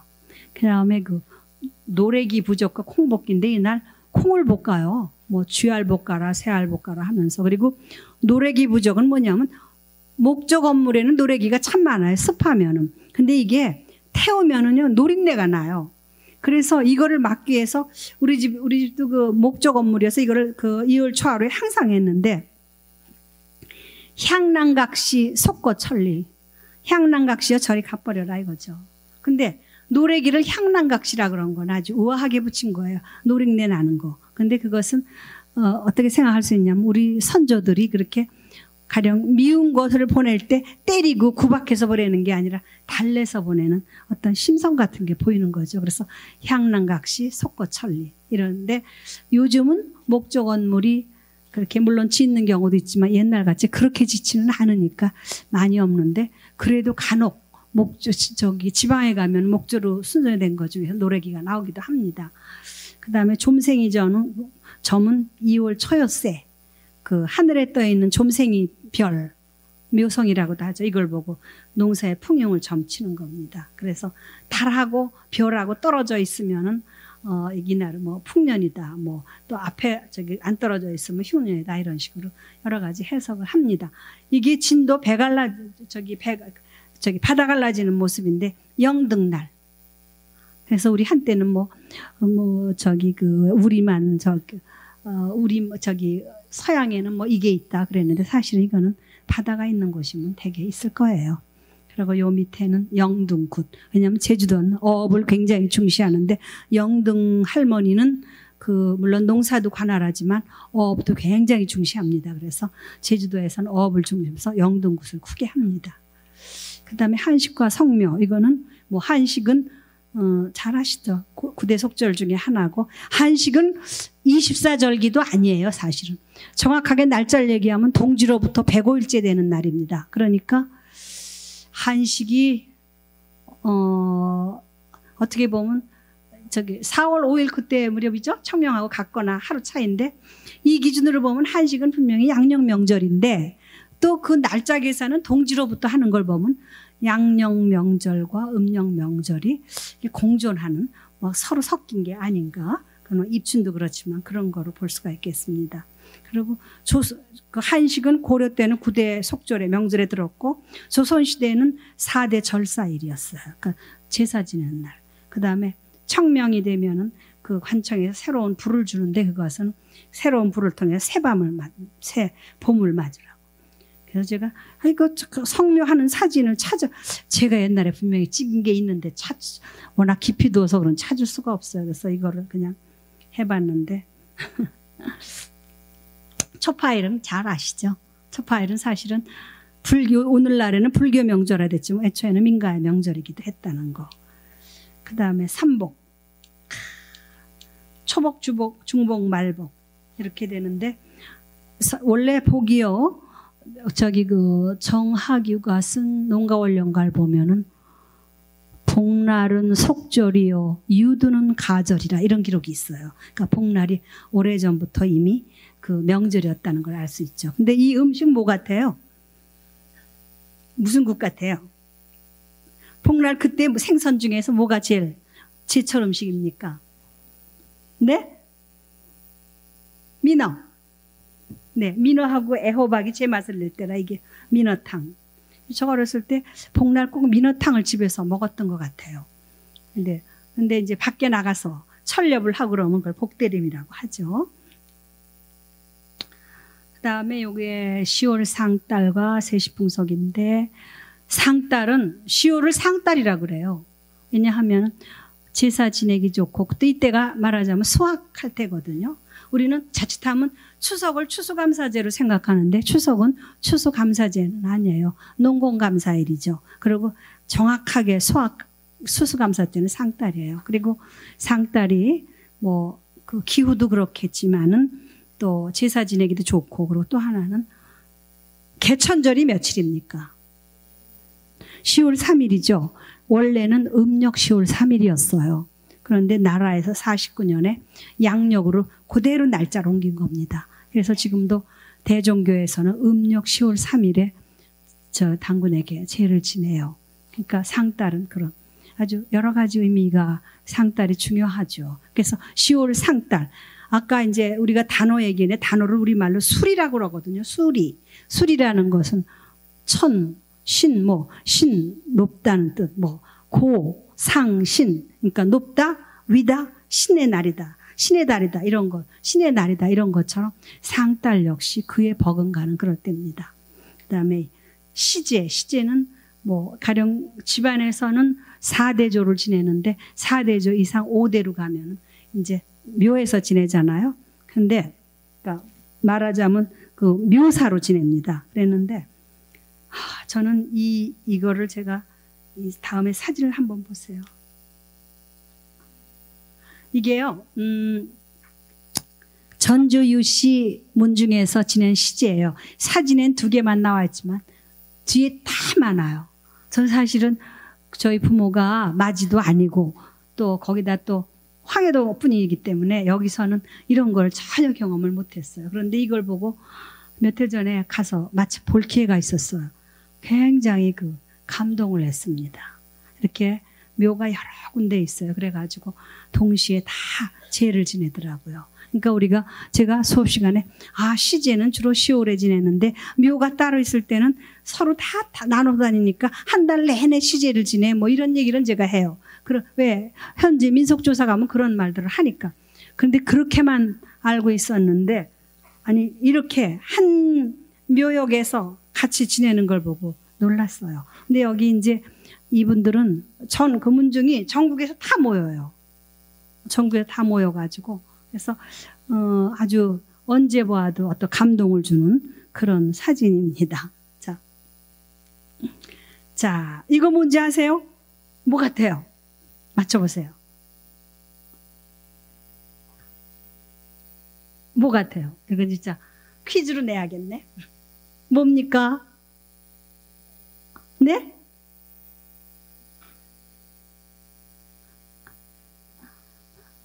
네. 집안에 모여. 집안에 모여. 물론 집안에 있는 거죠. 집안에서 모시는 성주를 상징하는 신체입니다. 성주. 성주는 뭐냐면 집안의 최고의 으뜸신이에요. 그래서 누구를 상징하냐면 그 집의 가장 대주를 상징해요. 성주. 이게 바로 그겁니다. 이게 성주 신체. 요새 좀 찍기 어려워요. 근데 이건 제가 정말 이렇게 곳곳을 누비면서 찍은 거예요. 놀랍죠? 성주. 그러면 자, 이거는 뭐예요? 이것도 모르시죠? 이게 소위 터줏깔이에요. 터줏깔이라는 말 들어보셨어요? 예, 저게 터줏깔이에요. 그래서 제가 사실은 세시풍속 강의를 하지만 가끔 지난번에 민속박물관에서는 가정신앙을 했어요. 근데 어떤 때는 세시풍속보다 가정신앙 하고 싶을 때가 많은 게 세시풍속보다 가정신앙이 더 많이 없어져요. 이거 터줍니다. 이게요, 이 속에 단지가 있어요. 단지가 있고 그 아래 곡물이 들어있어요. 아, 오지단지. 네, 이렇게 독 같은 게 있어요. 그럼 그 안에 곡물이 들어있는데 사실 이거 잘 안 보여주려고 그럽니다. 특히 남자들은 조사 못해요, 이거 거의. 그런데 저는 우리 좋았어요. 이거를 경기도 여주에서 찍은 사진이에요. 상당히 오래전, 한 10여 년 전에 여주가 이런 걸 조사하려면 일단 경로당에 가서 할머니들을 만나야 되지 않습니까? 그래가지고 이제 막 설명을 했어요. 이 성주, 요것은 안동 거죠. 근데 그냥 막 설명을 막 하니까 이분이 아마 제 조남까지 생각이 나는데 주주희 씨든가 그래요. 하도 인상적이어서 이름을 기억을 하는데 이분이 이제 끝나고 나오는데 저러 옷자를 잡더니 우리 집까지예요. 내가 보여줄 거 있다고. 어머, 갔어요. 갔더니 터줏깔이 딱 보여주고 이걸 열었어요. 이걸 여니까 이렇게 오지 항아리가 나와요. 그리고 또 오지 항아리 뚜껑을 여니까 뭐가 나오느냐 하면은 또 나락이 나오는 거예요. 그래가지고 이 사진을 참 여러 개를 제가 찍었습니다. 사실은. 그래서 이거 이건 왜 이걸 보여드리냐면 10월 상달에 성주고사를 해요.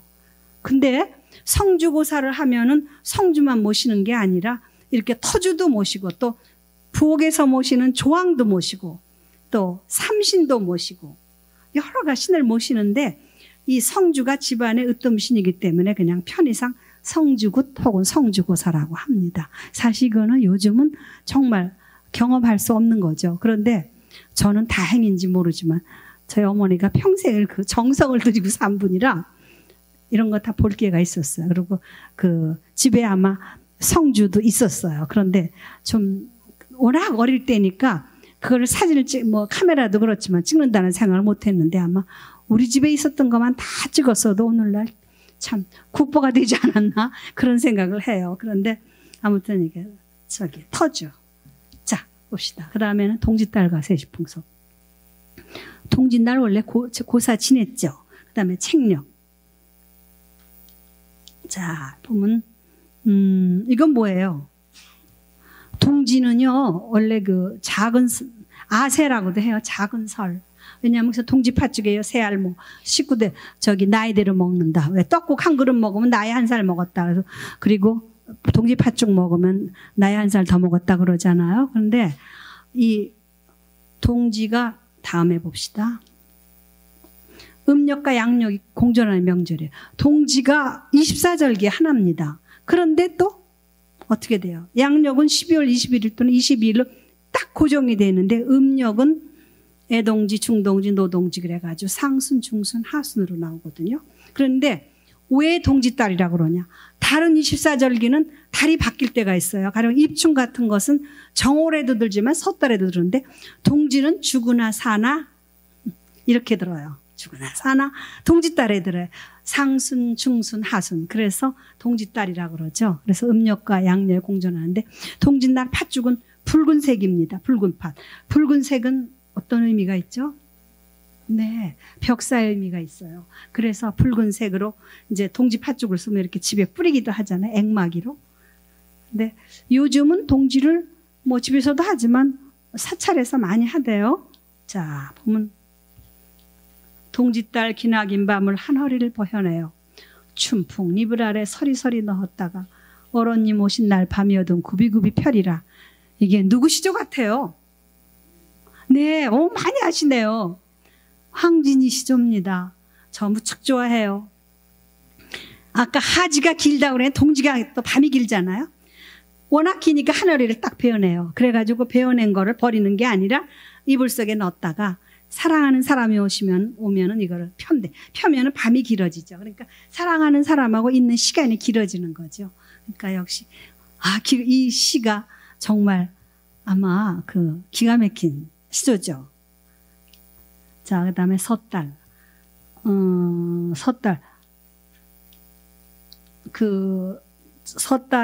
섣달 금음날을 제석이라고 그럽니다. 제석.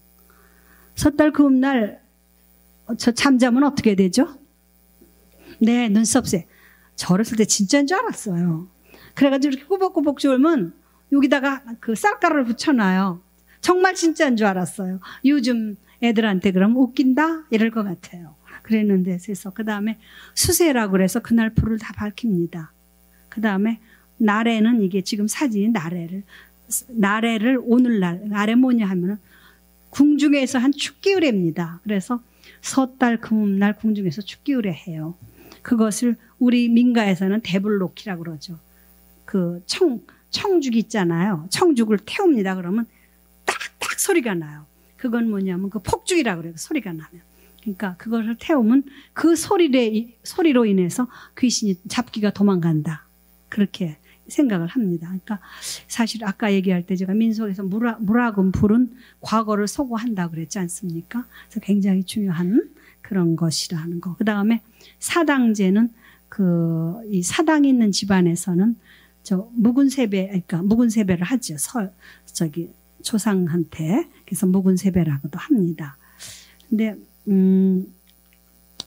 저는 다행히 그 큰 외삼촌이 아마 어머니 형제의 큰 아들이어서 그런지 그 집에 사당도 있고 그래서 참 어렸을 때 가보면 저게 뭔가 했어요. 제가 민속학 공부하고 조금 오면서 그게 사당이었구나 그런 생각을 하니까 아까도 말씀드린 것처럼 그거를 사진을 딱 찍어놨으면 얼마나 좋았을까. 근데 뭐 그때 카메라도 없었고 뭐 그러니까 이제 뒤늦게 요즘은 그냥 가능한 한 보면 사진 얼른 찍어 놓습니다. 자료가 되니까. 그 사당제 지내죠. 아까 황진이가 왜 기생이 됐는지 아십니까? 참 좀 거슬러 올라가서 그거 갑자기 생각났어요. 얼마나 사실인지 모르는데 어느 날 동네 떡거머리 총각이 연을 날렸습니다. 근데 이 연이 불행인지 다행인지 황진이네 집에 담을 넘어갔어요. 황진이는 집에서 있다 보니까 무슨 소리가 나거든요. 그러니까 창을 열고 이렇게 봤습니다. 그랬더니 웬 총각 녀석이 막 연을 그랬는데 그 총각이 황진이를 보자마자 첫인상에 반해버렸어요. 영어로 하면 first impression에 반해버린. 그래가지고 와서 상사병이 들었어요.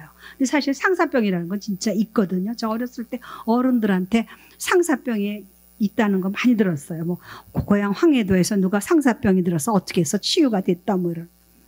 그런데 상사병을 들었는데 말도 못하니까 죽었어요.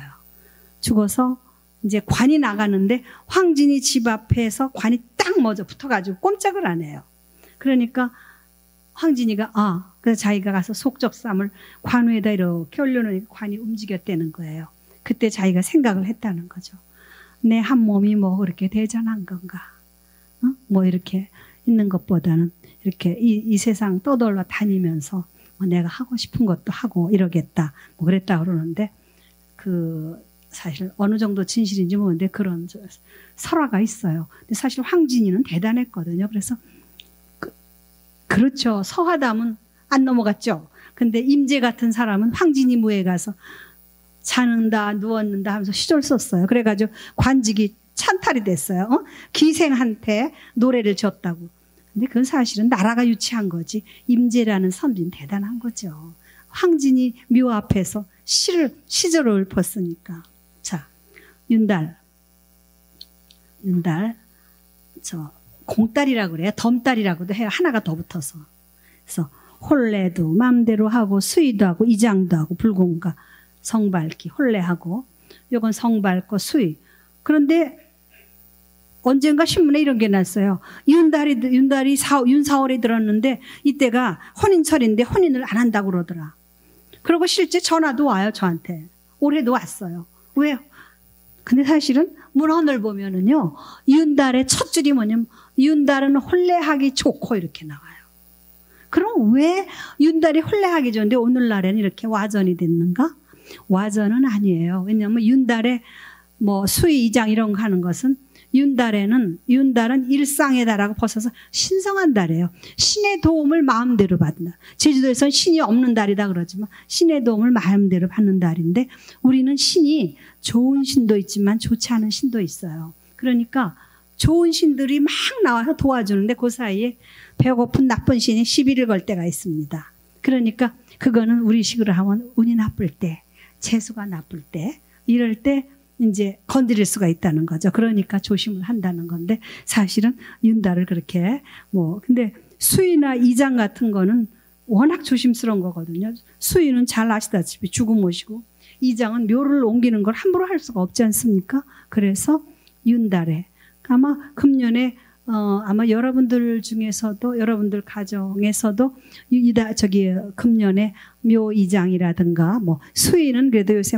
미리미리 안 해도 되지 그렇지만 묘이장을 준비하는 가정이 있지 않을까 그런 생각을 합니다. 실제. 그리고 오늘날에는 변선이 화장실 이런 게 다 서양식으로 돼 있었지만 옛날에는 변소도 함부로 못 고쳤어요. 왜냐하면 거기에 측신이 있어요. 그렇죠? 그래가지고 우리가 변소 들어갈 때 하죠. 그거는 측신이 머리를 길게 내리고 이렇게 누워 있다가 사람을 이렇게 막 덮친다 그래요. 그래서 이제 하고 들어가면 이제 일어난다는 거죠. 그래서 변소나 오물에 빠지면 어떻게 하죠? 네? 네. 물론 오물을 닦아야겠지만 떡 해 먹어요. 왜냐하면 떡을 하면서 그건 뭐냐면 여러 의미가 있어요. 저 신에게 이제 이런 그 동친하게 부정타게 하지 마셔요. 그런 것도 있고 그 오물이 내 건강을 굉장히 해친다고 생각하는 거죠. 그렇기 때문에 그 내 건강을 위해서다. 그래서 진짜 그 변소나 예전에 진짜 그 제가 어렸을 때는 이렇게 저기 호박밭 같은 게 참 많았어요. 제가 살던데 호박밭이 많으면 거기 이제 걸음을 주잖아요. 그러면 애들이 그리 지나가다 멋모르고 쑥 빠지기도 해요. 그러면 그 집에서는 호들갑을 펴요. 이거 큰일 났다. 아무개 호박밭 걸음에 빠졌다 그래가지고 이렇게 막 떡을 하거나 이러는 경우도 제가 봤습니다. 자, 그 다음에 이게 장승제를 지내죠. 이게 뭐냐 하면은 윤달에 그 신이 돕기 때문에 이장이라든가 면례가 이장이죠. 이장이나 수 이런 걸 만드는 방면에 또 가끔 신이 건든다 그래요. 그래서 그 장승제를 지내기도 합니다. 근데 이 장승제 이거는 여러분 여기 경기도 엄밀이라는 데 들어보셨어요? 은고개 안 들어보셨죠? 이거는 제가 그때 장승제 은고개에서 지내던 장승제 민속조사를 갔던 겁니다. 그래서 자 여기 천하대장군 보이죠? 네, 천하대장군 여기 글씨가 보이는데 사실은 장승은요 요즘은 장승을 나란히 세워놓더라고 막 관광으로. 그 원래가 그거는 안 맞고 마주 세 있어요. 그래서 여기 천하대장군이 있고 저쪽 저기 내 건너서 지하여장군이 있어요. 그런데 요새 여자들 힘이 얼마나 좋으냐 하면 지하여장군이라고 안 씁니다. 천하여장군이라고 써. 아마 여러분들 저도 깜짝 놀랐어. 옛날에는 제가 민속조사할 때는 천하대장군, 지하여장군 요새는 아니에요. 천하여장군입니다. 사실은 천지, 지못이나면 여성이고 뭐 천신하면 남성이다 하는데 그런 거 다 벗어나요. 여자도 힘 있다는 거죠. 근데 사실은 여자들 힘 있어요. 재작년인가? 경기도 그 민속예술제제가 심사를 하러 갔는데 우수하게 하는 팀은 다 여성이에요. 그래가지고 총평을 하면서 화이팅 해줘서 그랬더니 굉장히 좋아하더라고요. 굉장히 힘 있는 걸 거의 그렇잖아요. 그래서 여기는 지하 대장군은 있지만 저 천하 요새는 천하 여장군보다 그러니까 지하 여장군이 아니라 천하 여장군입니다. 아마 여러분들이 보면은 그거를 쉽게 볼 수 있을 거예요. 자, 그러면 우리가 세시봉속의 지속가바나. 세시봉속의 근원적인 의미는 긴장을 풀고 다음을 위한 충천이다. 왜냐하면 매달 세시봉속이 있어 쉬거든요. 명절이 있거든요. 오늘날에는 우리가 쉬는 날이 일주일 간격이죠. 그렇죠? 주말에. 그런데 그 농경사회에서의 그 휴식이라는 거는 대개는 한 달 간격이었습니다. 그래서 긴장을 풀고 다음을 위한 충전. 우리 마찬가지예요. 주말에 요새 놀지만 뭐 무조건 주말이라고 긴장만 풀고 결국은 다음 월요일부터 다시 재정비해서 일하기 위한 시간이기도 하거든요. 그 다음에 주 생업의 풍년을 빌면서 기원하고 감사한다 하는 거. 그러니까 농사 풍년을 기원하는 거죠. 그 다음에 해마다 같은 을에 반복해요. 이건 재생의 의미가 있다는 거죠. 그러니까 세시봉속의 궁극적인 목적이 재액을 초복하고 액을 불리고 복을 불러 풍요와 건강을 획득하는 것이다 하는데 이것도 한 해가 지나면 묵어버려요. 쉽게 말하면 정월부터 섣달까지 계속 재액 초복을 빌었는데 이게 한 해가 지나면 근데 한 해가 지나면 묵어서 없어져야 돼. 그러니까 그거를 그 불을 가령 뭐 섣달에 불을 밝히나 이런 것은 그거를 태워버린다는 의미를 가지고 있거든요. 그래서 여기 근원적인 의미는 이렇습니다. 그런데 정월, 섣달, 2월 쭉 가죠. 그러니까 결국은 섣달까지 갔다가 그거는 폐기하고 그 이듬해 또 반복을 해요. 예를 들어서 우리가 한 해 동안 재액 초복해서 풍요를 얻었는데 그게 영원히 있다면은 굳이 뭐 애써서 또 하겠어요? 그거는 이거죠. 무당이 재수구슬을 하는데 하는 사람은 해마다 해요. 그럼 왜냐하면 재수구슬해서 그 집이 돈을 많이 벌었다. 물론 진짜 벌었는지 안 벌었는지 모르는데 이럴 때는 벌었다고 가정하면은 그 번 것은 그 한 해로 끝날 수가 있어요. 그러면 그 이듬해 또 해서 또 재수를 얻겠다 이런 거거든요. 그것처럼 세시봉속도 궁극적으로는 풍요와 건강을 획득하는데 이것을 계속 순환해요. 1년 단위로 순환해서 재생을 시켜야 지속성이 있는 거죠.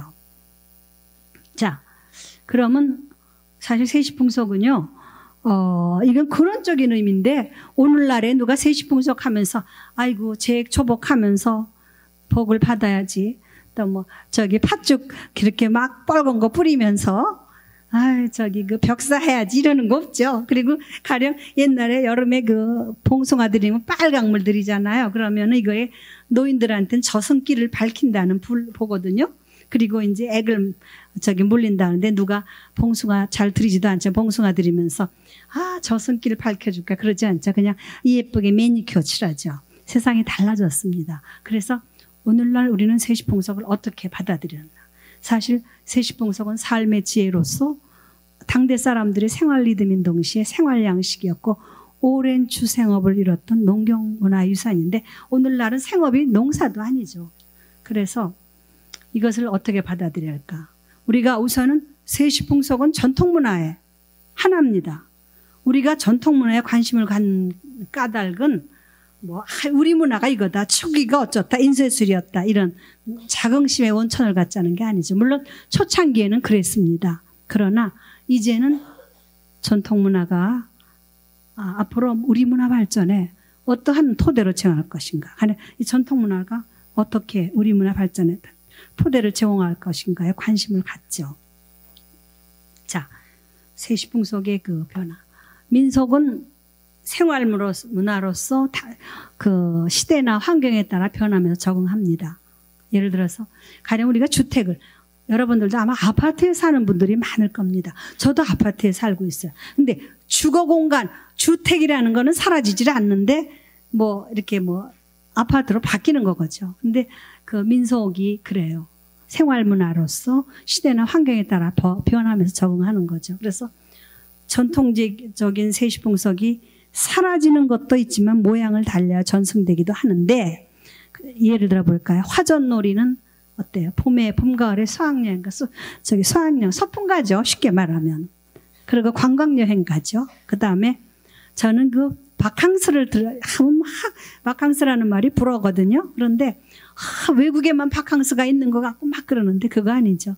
우리가 유두나 복날에 물맞이하고 노는 거 아까 폭포 받는 거 봤죠. 그것도 그 서양의 바캉스하고 피서 휴가하고 이제 맥을 같이 한다고 볼 수가 있겠습니다. 그다음에 단오제 같은 건 지금 강릉 단오제가 유네스코 세계문화유산으로 등재되기까지 했으니까 단오 같은 경우는 단오제는 완전히 국제적인 축제 행사가 됐죠. 이 밖에도 예전에는 입춘축을 집에서 썼는데 요즘은요 절에서 써주더라고요. 민속조사를 가보면은 그 동네 입춘축이 똑같아요. 그래서 학생들한테 제가 그래요. 예.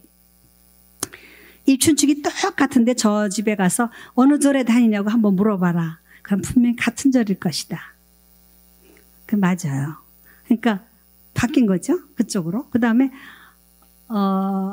공진날 팥죽을 쓰는 집도 있지만 요새는 절에서 쓰죠. 그래서 절에서. 그러니까 그것도 어떤 지속성과 변화를 같이 가지고 있는 겁니다. 그리고요. 요새는 그 국가 농촌 테마 마을이라든가 또 그린 투어리즘 등등 이런 곳에서 세시풍속을 자원으로 써요. 가령 그 태안 같은 경우는 벽가리 놀이를 자기네 자원으로 쓰고, 그러니까 세시풍속을 소재로 해서 그걸 자원으로 써요. 사실은 세시풍속처럼 자원이 풍부한 게 없거든요. 가령 지역 축제 아시죠, 여러분들? 지역 축제의 기본, 그 전통 축제의 기본이 사실은 알고 보면 다 세시풍속이에요. 그러니까 특히 뭐 마을 동제 같은 거, 동제는 민속 신앙의 하나면서 또 주기성을 가져 세시풍속이기도 하거든요. 그래서 그렇게 다 그러니까 자원으로 쓰기도 하고, 또 민속박물관이나 고궁 뭐 이런 데는 저 세시 명절에 행사해요. 민속박물관에 가면 단오날 창포에 머리 감는 일도 하고, 또 고궁에서는 그날 무슨 특별한 의미를 주기도 하고, 한국민속촌에서는 민속놀이를 상설로 해요. 그래서 언제 와도 이제 놀 수 있게끔 이렇게 하니까 이게 세시풍속이 하나의 그 테마, 그러니까 어떤 요즘으로 치면 문화 콘텐츠의 자원이 된다는 거죠. 그리고 이제 그 또 음식 같은 거, 시절 음식은 이제 건강식인데 사실은 세시 음식이 그렇게 되죠. 자, 그러면 이걸 보면은 저 불변성과 가변. 우리는 전통 그러면 아이고 고답져이고 답답한 거 이런데 그게 아닙니다. 전통이라는 것은 불변성과 가변성을 가지고 있어요. 예를 들어서 우리가 집이 아까 예를 들었을 때 집이 있다. 옷이 있는데 우리가 옷을 입지 빨아벗고 살지 않거든요. 빨아벗고 안 살죠. 옷이 있다는 것은 불변적이죠. 그러나 옷의 모양은 다 달라져요. 그렇죠? 뭐 같은 한복이라 해도 이렇게 달라지고 저렇게 달라지는 것처럼 불변성과 가변성이 있기 때문에 전통은 변하지 않는 성격과 변하는 게 있어요. 그래서 이것은 지속과 변화. 그런데 제가 모두에 말씀드린 것처럼 지속은 지속 하나로 독립한다기보다 변화 속의 변화 속, 그다음에 지속 속의 변화. 그래서 전통 문화는 과거의 문화가 아니라 오늘의 문화 청주에 끊임없이 작용하는 살아있는 문화. 그래서 변화와 전승. 그다음 전통 문화는 역사의 전개에 따라서 그 시대마다 새로운 문화를 창조하는 역할을, 토대로가 되는 역할, 바탕이 되는 역할을 한다는 거죠. 자, 그래서 아까 우리가 몇 해 전부터, 10여 년 전부터 웰빙 하는 말이 유행했어요. 그 웰빙의 뜻이 뭐예요? 잘 먹고 잘 산다는 거거든요. 그래서 웰빙 문화 하면은 무공해 음식, 순수한 화학섬유가 아닌 순수한 우리의 면 같은 거 이렇게 얘기를 했고 그랬는데, 네? 자연 섬유, 그렇죠? 그랬는데 사실 생각해보면 우리 생활이 우리 전통 세시풍속을 기준으로 했을 때 우리가 웰빙 문화를 했었어요. 그게 우리의 원래 모습이었습니다. 그리고 음식은 요즘은 뭐 제철 음식이 없지만 원래는 제철 음식이 가장 건강을 보장한다는 건데 세시 음식은 시절식이라고 그래요. 왜? 제철에 먹기 때문에. 그러니까 웰빙 음식이죠. 그래서 이러한 것을 근데 지금 그게 지금 살아나고 있어요. 옛날처럼 그렇게 뭐 아유 우리 음식은 다 상했다 그게 아니에요. 제가 시간이 다 됐는데 한 얘기만 하겠습니다. 제 제자 중에서 어느 날 저한테 그래요. 선생님 글쎄요. 밀가루를 뒀는데 1년이 되도록 안 썩어요. 그래서 그 방부제 들은 거 아닌지 너 방부제 들은지 모르니? 그랬더니 왜 그러죠? 예, 옛날 밀가루 같은 며칠이면 다 썩어서 벌레나.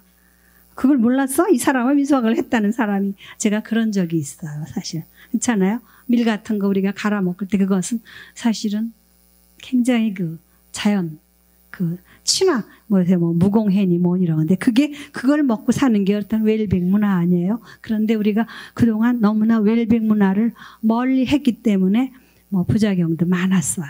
근데 이제는 전적으로 그럴 수는 없지만 웰빙 우리가 전통적으로 생활했던 웰빙 문화를 우리 자신이 그러니까 다는 못하더라도 일부라도 그렇게 하면은 우리의 건강도 좋고 다 좋을 겁니다. 그래서 그런 면에서 세시풍속은 이렇게 지속과 변화하면서 전승한다는 거. 그래서 여기까지 하겠습니다. 장시간 동안 감사합니다.